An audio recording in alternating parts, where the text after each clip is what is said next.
that was up on Rattler.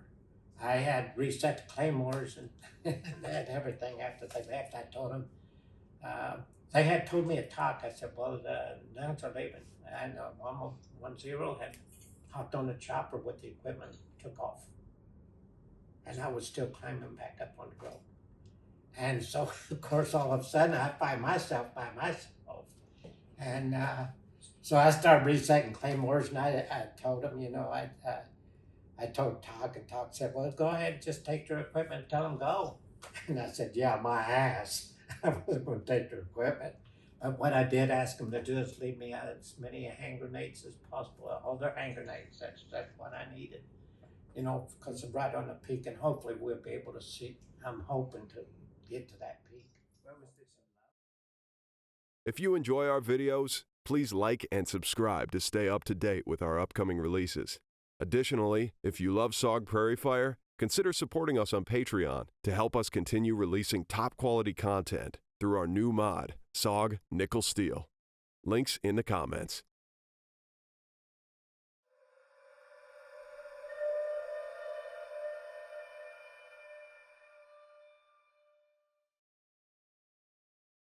Well, we're here today with Larry Trimble, gambler from RT Asp and ST Rattler, served with SOG and served 3 tours in Vietnam. Yes. Could you just give us a very quick overview of your military service, because you did 22 years? Okay, I come in and service. I, of course, wanted to go to jump school right away and become a paratrooper. And from there, that was in 1956. October the 2nd, whenever I first come into service. After our training, basic training, I did at Fort Jackson, South Carolina. After basic training, I went, as it was wanted to go into the U.S. paratroopers, you know, we went and just took a bus up to Fort Bragg, North Carolina.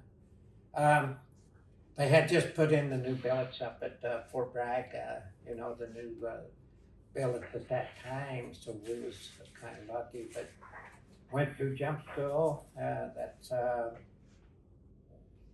think it's 9-week course of training. You make 5 parachute jumps at the end and become get your wings. From there, I was assigned as they were doing. I forgot anyway certain teams that they would go to Germany on boat. So I was on a team. We went to Germany and assigned to the 11th Airborne Division. And I spent 3 years up there. They deactivated the 11th Airborne Division in 1978, early 78. I do remember that because we did got alerted, a live alert, and out of Fort Compel, Germany, we flew into Lebanon, Beirut. So, and that was 58. So we was one of the first ones that ever went into that area. We flew over, we was on a C-119, the old flying boxcar, and we had loaded it down with extra rations and ammunition, whatever we put back. And actually almost went down. They had too much. They had give us May West, you know, and then while we was flying, we just unhooked a parachute, you know, to relax a little bit. But they was shaking and hollering at everybody, and the doors open. We said, "What the hell?" It was black, dark, you know. But that's when the plane we landed. Actually, threw some of the stuff right out the door. You know, ammo and rations. And we did get our altitude back up and went into Dana in Turkey and landed there. And we stayed there a day, flew back in, and then we didn't jump into Beirut. We landed and went up to, I think the name of the college that was up in the mountains there was Jamor, if I remember correctly. We was there for 3 months, and at the time we was the old man. We call him the old man. The guy, we are captain of the company, would carry a small safe anytime you go out on an actual target. So we was having to save money, you know, to buy new uniforms because it's just we was getting rid of the OGs and going into the greens. And actually, we lucked out. We was they considered a combat zone after 91 days, so we got a brand new issue when we got there. So or got back to garrison. We was in isolation for 5 or 6 days of medical stuff, you know, and training. They did a thorough medical back in them days. After I left, come back to the States, I went back to the 101st, and in 1964, I was there about 5 years. I had come back early 1960. We went to, got alerted. They did not actually state where we was going, but we knew where we were going. We knew we was going to Vietnam. And we flew from Fort Campbell, Kentucky. They give us a chance to take care of our families, get reset up and everything. Before we left, everybody talked about it because it had been mentioned on the radio about Beirut, or not Beirut, but Vietnam. And we actually got alerted after we got out in the ocean, you know, that was where we was destined for. We had a 4 brigade with attachments on the boat. It was General Leroy L-10s. It was a World War II ship that had been taken out of mothballs. They actually had dollar donnies when we landed. They bussed us from the planes, you know, over to the ship, and had donuts waiting for us, you know, as we got on. 3,600 people total, close to that on that ship, and it was so tight. We spent making it fast, just 21 days. What it took. We stopped in the Philippines. The boat broke down one time. We drifted back across the international date line. So we had 2, crossed it twice. We went on into Cameron Bay is where we landed, and we deplaned and started tracking. We went across the bay and set up on the other side. That was my first tour, and they actually, the 101st had said they become the nomads of Vietnam because we was always on the move, different locations. Can I ask, Larry? Yes. What were your first impressions arriving in Vietnam? Did it feel a bit like the Philippines? You know, what did you notice about it as a country?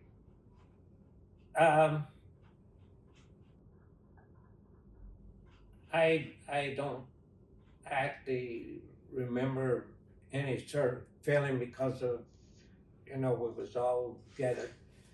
We did set up in this one area, and of course, we didn't know what to expect, and it was kind of in a shaded area, but all of the Vietnamese girls started coming around, the mama sons, with selling Coca-Cola. Well, on the boat, we had used the script papers to Monopoly, so people started paying them with that to get a Coke. It didn't take them long to know if that was not money, you know. Did that kind of tell you? It's hard to say, but you know, with just going in, you don't have no feeling, I don't think, because we was just, we wasn't hitting a beach. We unshipped and then we started moving, you know, and actually carrying, we had bags, duffel bags. We soon got rid of all that equipment, and then they was bringing in the little mules later on, and so we finally just left them behind, you know, and I guess you must have noticed it was pretty hot. yes, it was real hard to adjust to the climate. A lot of salt tablets back then too, which I don't know if they use them that much today, but a lot of salt tablets, and yes, it was very hot. And you were a staff sergeant at this point? Yes, staff sergeant, and after the 101st, I left after a year back to the States, and I decided I no longer wanted to be in a conventional unit. I was always looking for a challenge. You know, I thought the best, I wanted to be the best. And I said no more conventional unit, and they had one of the guys from the SF Special Forces come up to Fort Campbell, Kentucky, and I had been assigned back there and did interviews for people that wanted to go. And if you met certain qualifications, we would go down and go through basically our 7 weeks. I don't remember exactly. It was 3 months total, but preparations and stuff for Special Forces training, you know, small unit training, everything.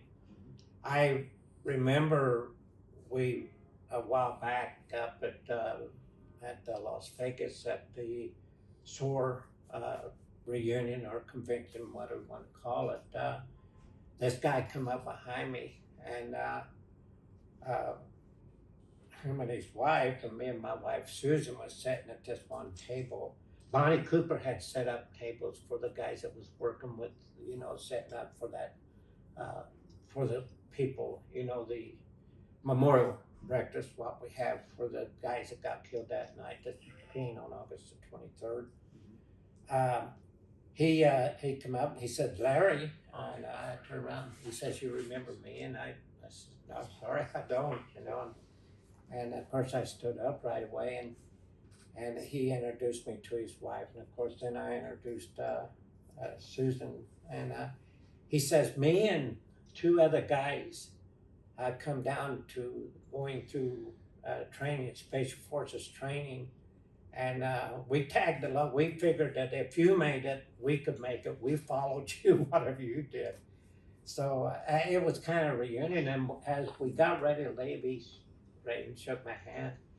And we had talked, of course, and he said I asked him when he'd come back. He said he had come back and went to the FBI and worked for the FBI and went through a few things, told me about the FBI. He had retired and he was in a criminal investigation, and they asked him if he would come back. And so we talked about him. The first thing as we got to that, he looked kind of at my wife and said, we're not all bad guys. You know, that's when the FBI was getting a rotten deal anyway, you know. So anyway, he shook my hand and he left me a challenge coin as we had talked earlier, you know. Yeah. And so one day I was sitting at the house and I kind of picked, at home in the computer room, I got coins and everything, challenge coins. And I said, what was his name? And I picked it up, and it's just his badge number on there. Wasn't no name, and I at this state not remembered, you know, what his name was, but that was kind of it. Anyway, I kind of got off on the wrong track there for a moment, but it was just a memory, you know, that I had. Yeah. And can I ask you, so it wasn't really known as SOG back then, it was CNC, right? Right. Or CCN or CNC, but it was. Yeah, we had the 3. So how did you first hear about it? Oh, okay. We was getting assignments. We had come back over to Natrang, and at Natrang we had got our assignments. And we went up through the personnel section, and they had assigned me to A company. And as I was walking back, by then we had all been talking to different people, and people was talking about SOG. And as we was walking away, I was, oh shit, man, I wish I got SOG. That's what I really like. And the personnel guy says, hey, come here. He says, you said you want to talk? Where'd you hear SOG? I says, the word just got around. He said, you would like to go there? I says, yeah. So right away, I didn't know how I was getting selected so fast, but I did. That's how I got into CC. There was 3 or 4 of us anyway. We flew out of Natrang and flew up to Da Nang. And here at Da Nang, you know, we went out to FOB4. They were kind of everybody got assigned to the unit. I stayed at FOB4. A couple of the other guys with me went to FOB2 down at Khartoum. So did you not smell a rat? No, but I knew something was up. But it was a challenge. I wanted that my full life. You know, I've always tried to excel or be look for something, and so I've always kind of stepped on my yin yang at times, you know, doing things. But you know, I don't think we knew that at the end that SOG would be what it is today, of people talking about it or something. We didn't look at anything like that. So when they briefed you in and explained, showed you the map and went through what SOG's mission was, what were you thinking then? Still kind of like it was a challenge. I felt more like it was me, and not with a group of people like you, regular units. The code names, Gambler is actually a code name. Up at TOC, after they give us our in briefing when we got there, they got in a safe and pulled out a list of names, and they said, this is a code name. It's, everybody will have code names. And any of them that's open on here, you can select it if you want. And I seen Gambler, and I said, oh, that's pretty cool, and it was open. So that's kind of how I picked up Gambler. Is we didn't use code names, of course. You know, our radio call signs never. The only time I did use it was my third tour over back when we was training the cam boats, and then it was used then. Okay. So can you tell us a little bit about, you know, you've just got to CCN, you've been assigned to a team as a 1-2, as an ASP, I guess? Yes. And who were your teammates? There was I don't remember the 1-0's name at the time. He was an Indian, American Indian. And when I went out, first time I went out with him, it was a live target, and he got hit in the shoulder. And of course, Ames was the next person. That was Team Rattler. And Ames took over as 1-0, and I took over as the 1-1. And then of course we was getting into August at that time, you know. So I'm guessing you got into combat fairly quickly. Yes, I did. And you were with your Indige team. Was Rattler Vietnamese or North Vietnamese? Or? On Rattler team with all Nungs. Nungs. I have Chinese, have Vietnamese. Yeah. They would go to, these guys was picked up in Chulai Street in Saigon, and most of the young guys in Harlem, you know, and paid them quite well for them at the time. And one thing that was very good, we'd come off operation and they would get 5 or 6 day leave, you know, and they'd go home, of course, and come back talking about it. Bobby come to my team Asp later. August the 23rd is another story coming up, I think maybe tomorrow or something, on Marble Mountain of August 23rd when the compound got hit. And Team Rattler was on the peak doing watch up there. When you had your first bit of contact there with Rattler, what was your feeling of or experience of the Nungs in combat? How did they perform? They squirmed around quite a bit. You had to kind of calm them down. And control was fairly easy, actually, because of the training. And they did do training in Rattler, but not near as much as I found out as time went by. You got to train them people and train them and have them understand what you're doing and the trust with each other. So the first time with them, I think everybody's kind of shook up, got hit, you know. But I guess that could be quite worrying if the three of you Americans are going to fight, and because you know you're well trained, you've got marksmanship, you know your weapons really well. yeah, If the rest of your team's kind of taking cover and not engaging, then that's the distraction that you don't need at that moment in time. And you know, did you kind of get back from that and say, right, we've got to train these guys up and build them up? Yes, sir. You know, really, Rob, you learn a lot out there, even on a live operation. And you use that when you get in, when you're training, actually, to train the people that yes and knows. What we don't do, if we want to come back alive, we can't do that. If that kind of answers that question. You need to get your volume of fire on, right? To Yeah. win the opening engagement and not Right. all get behind a rock. Right. 'Cause Yeah. then you're dead. Yeah. Right. I think I learned quickly. I liked the car or the car 15 real well. You know, we would carry one long one and then the rest the short car 15 because of the range you could get with the longer M16. You know, so one man would carry that. I carried 27 magazines and actually used canteen covers. And then I had a canteen cover with mini grenades and one waters all carried. We didn't mind drinking when we found a stream. We didn't mind drinking the water. You know, you get pretty thirsty out there and you run out of water pretty fast. What else did we? Well, how did you experience the NVA as an enemy? You know, what were your thoughts when you were in contact with them and afterwards? You know, thinking about their tactics and their aggression, or their, you know, did you kind of respect them? And I did, and I feel that anybody should respect, you know, another fighting force. It was being on a small team is much more harsh, or fear a little bit, but once you make contact, fear's gone. Or I've never had no fear after contact.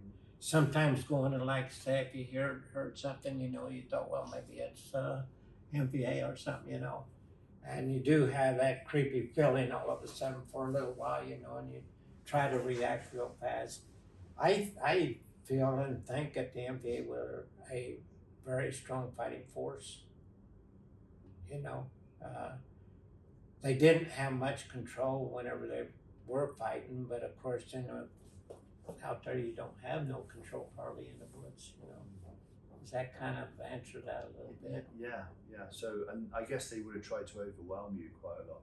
What? They had the strategy to try and overwhelm the team. Oh, at times, yeah.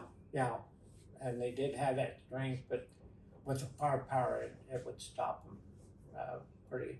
And They would try to spread you apart and get you cornered, you know, with just individual small. And we practiced for that, to always try to stay with the team, you know, together.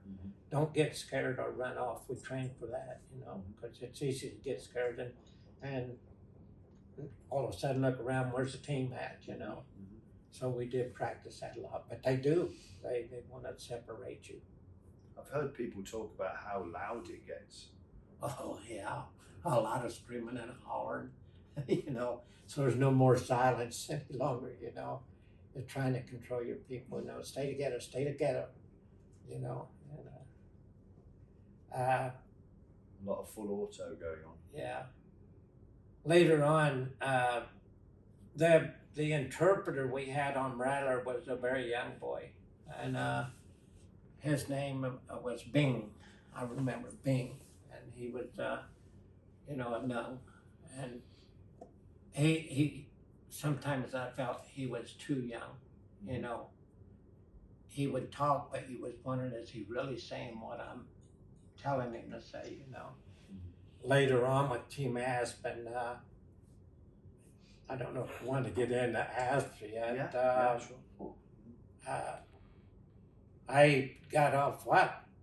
I'll just kind of skip over Rattler because there was an incident that happened that shouldn't have happened, but I didn't want to go with the Nungs no more. They left me, but they come back because they couldn't get away.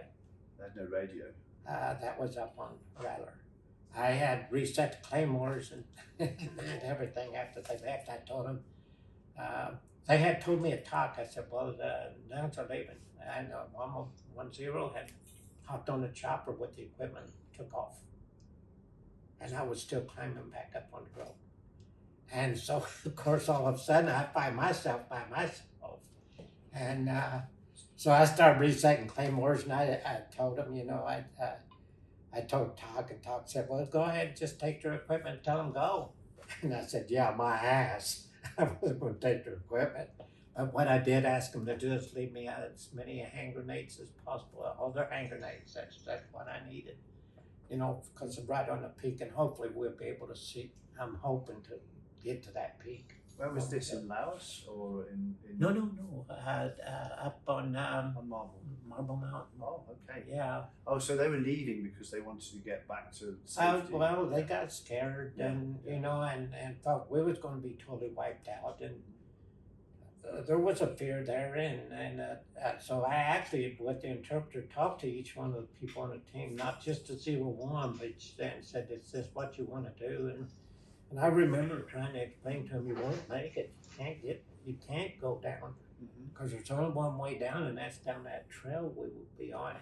And sure enough, when they did take off, I reset the claymores and everything, you know, and I had several right there where the rope was, you know, as much as I could, and I heard firing, and I couldn't actually see where they was, but there was a firefight, and then they come back, and I know the interpreter said, Tonk C, we want to come back." I said, "No, no," and I kind of feared that they might have been captured and was trying to set me up. Right. And so I finally told Dave, let's get to 01 and come up with him, and the other people stay back. And so we talked, and he said, told me that they couldn't get down, and they would stay with me till the end of the fight.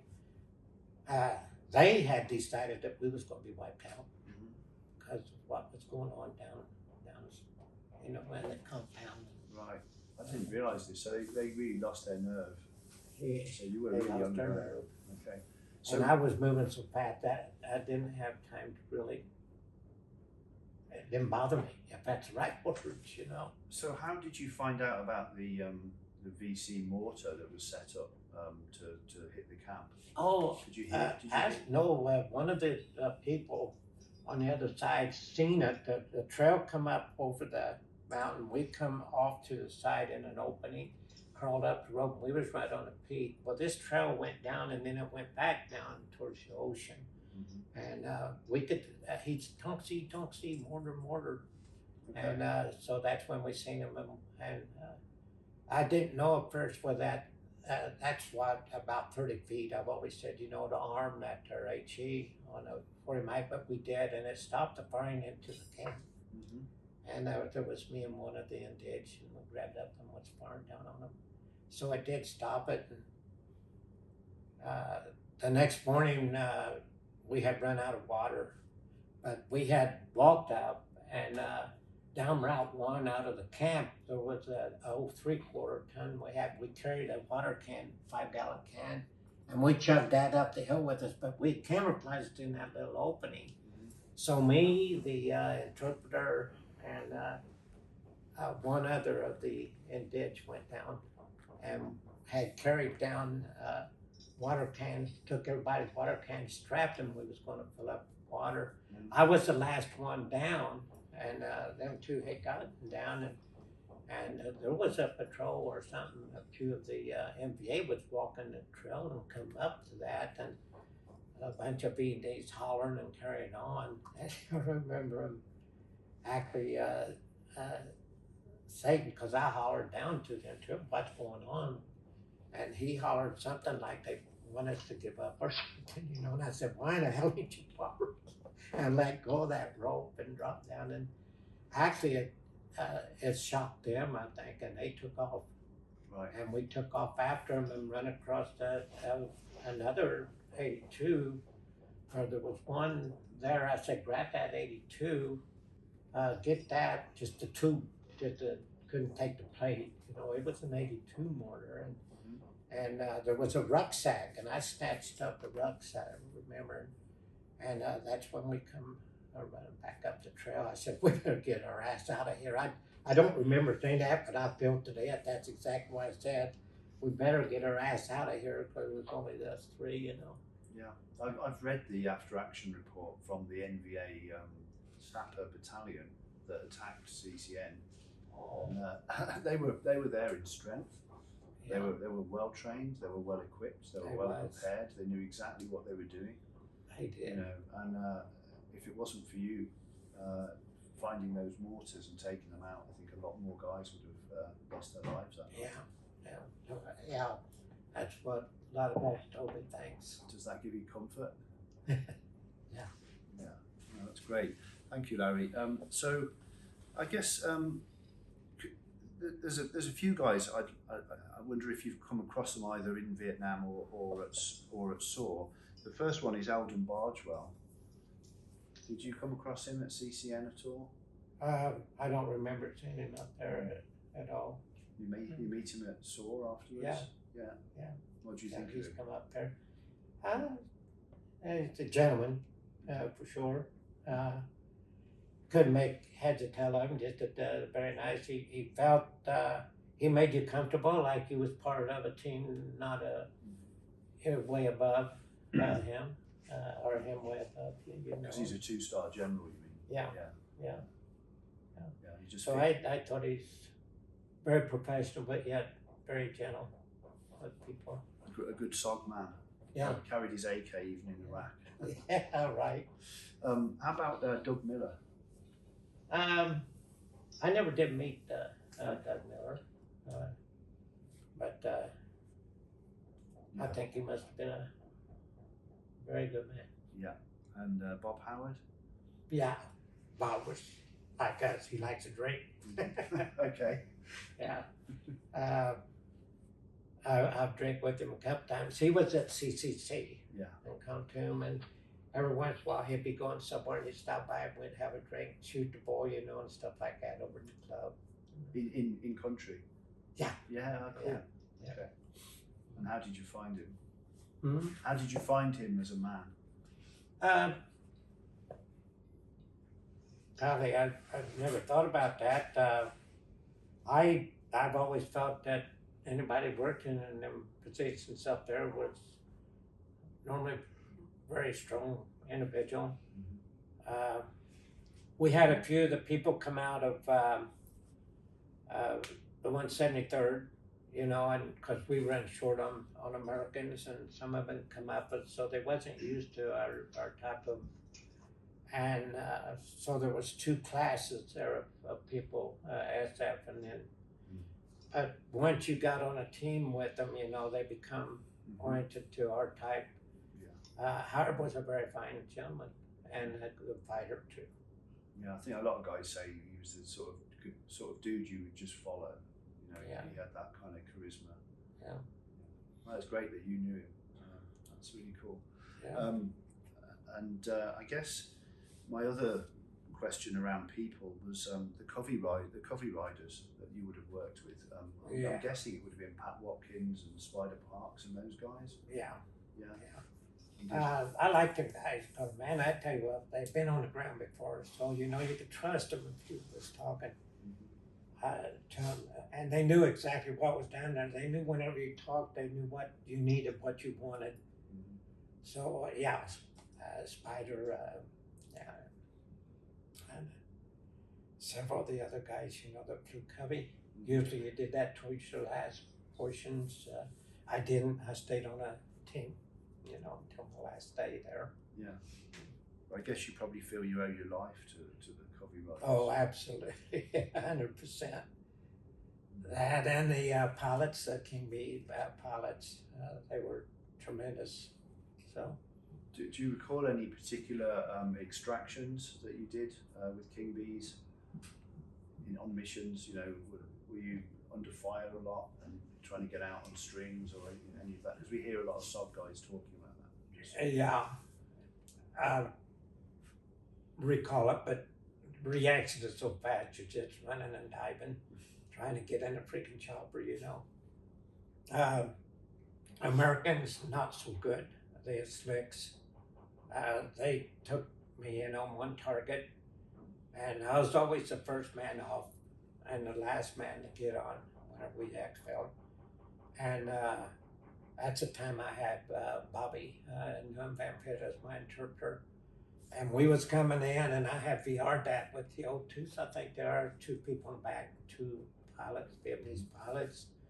But they fly so high, when you look down, you just kind of look for a clearing. Well, in our primary LG, we was coming in, and actually it was bamboo, and it was high, and of course I turned around with signaling. One of the people Bobby was gone then. I said, where in the hell, you know? Anyway, I just went and then everybody followed me. We went through bamboo and hit the sunken mud. There was water. There was so much noise. I said, our shit's so weak right now. Struggling to get out of that on the outside. We was very lucky to get out there, and I was gonna kill Bobby because of that, you know. I said, you knew better, you know, but he said he was pushed. And I didn't doubt him. So I kind of had a grudge against slick people, you know, in the slicks. You just had a bad crew by the sound of it, because there were some real good ones too. Yeah, but I found it, you know, that was just an incident. You know, it happened because most of them are good. They knew what they were doing, you know. Did you ever get dragged through trees with on a rope? No. Well, the one time we got hit and was being chased, that was the first target we went on with the new, when I was on one Team Asp. Yeah. And Westerfield, man, he was a 1-0, and I really respected him. He was really a good team leader. And we was getting chased by these people, you know. We found an area, and they had, and I still to this day have asked people, I said, what in the hell was it they threw down for us to get in? But it was just a strap that you threw over and pulled onto your thing, and we're trying to get in. No, I says, how do you get in this goddamn thing? You know? And they were pulling us up through the brace there, but not drugged through it, because they went straight up. That was a slick, they went straight up, and I was actually firing and stepped back and forth. They kind of harassed me about that later. We rode that thing, I think, coming back in because of them straps on your legs was actually just numb. I think we rode that thing about 45 minutes to get back to the first line, you know, it seemed like. Long enough anyway to make your legs and everything just numb. And they landed us down in the safe camp, and we had on MPA uniforms, and they all come running out with their guns on us, you know, and everything. And I said, no, they're all American guys, you know, they're friendlies. And at times like that, when you're like hanging off the bottom of a helicopter and you're coming out of contact, do you ever feel like you're in the wrong job? No. I felt it was a challenge, and I think I learned something on every time. I actually learned something on even training. Every time you learn something, you know, and you just want to become stronger and try to throw more trust in the team members and stuff. Westerfield, after we got down, he was in Korea, and he's a captain in Korea, and once they rifted, like a lot of the officers, they rifted him down to an SFC. So when he come back over there, he was FCC. After the deal at Marble Mountain, he asked me, because that time's when they took these Thundercloud, the old Thundercloud team, and there was a fellow named Greenwood that would run them. That's when they would go out by themselves. Guys that have been captured and rehabilitated and everything. It wasn't helping, so they decided to make a spike team out of it, you know, to go out. And after we got back off of that nation, Westerfield told me, he says, I'm not going no more. And I become the 1-0 of Team Asp. And it made me feel much stronger. You know, I could do things that I found wrong, you know. But you learn something every time you go out. And then even the practice training on Monkey Mountain, the practice training out on the beach down there, you learn something to try to make you stronger. What switching tracks a little, what sort of impressions or feelings have you had since you've come back? Because we've had the honour to accompany you back this week to Vietnam, the first time in over 50 years, and seeing the people again, hearing the voices and some of the landscape and the landmarks around us and things. Has it been, I think, a positive experience? Yeah, everything was still classified up to, I think, early '92 is what I've been told. I think that SOAR started right around, I think, 78 or 79. And it was never talked about. I didn't even talk to Susan, my wife, about it after I come home. And as time went, as guys started to get together up and we got to talk about our adventures over here, the things that we've done, the friendships that we've made. And actually, after you're with your Indians, you do become closer, but not closer because you're afraid to get too close. I don't know if that makes sense even. And then how did you feel meeting Zwan the other day? With what, I'm sorry? When we met up with Zwan from RT Idaho, who's an Indige who survived re-education camps and came to see you. And we're going to spend the day with him tomorrow. So, whenever I was asked, and I had to think about that. mm-hmm. But you know what? It was a real honor meeting him, and he is a great guy, I think. And I just felt that I felt at ease. I felt happy in a way to get to meet him.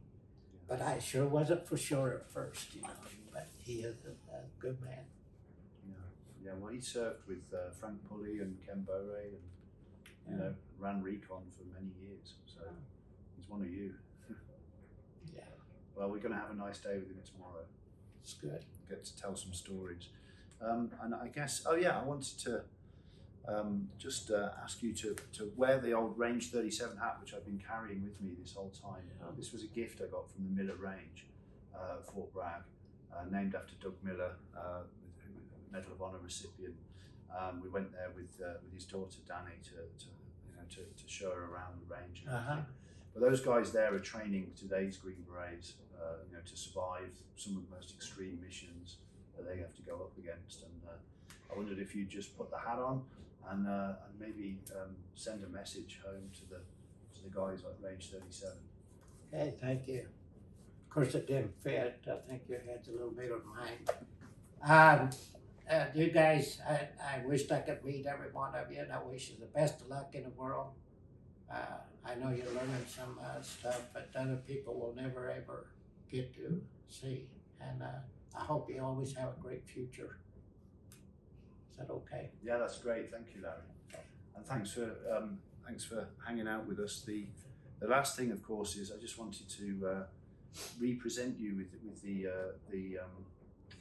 the book that's been kindly given to you by Hien, who we had dinner with the other night. She runs a movie production company here in Ho Chi Minh City, and it's letters from her father, who was an NVA officer, and also from Lieutenant Colonel Donald Lundquist, who was a serving US officer in the war.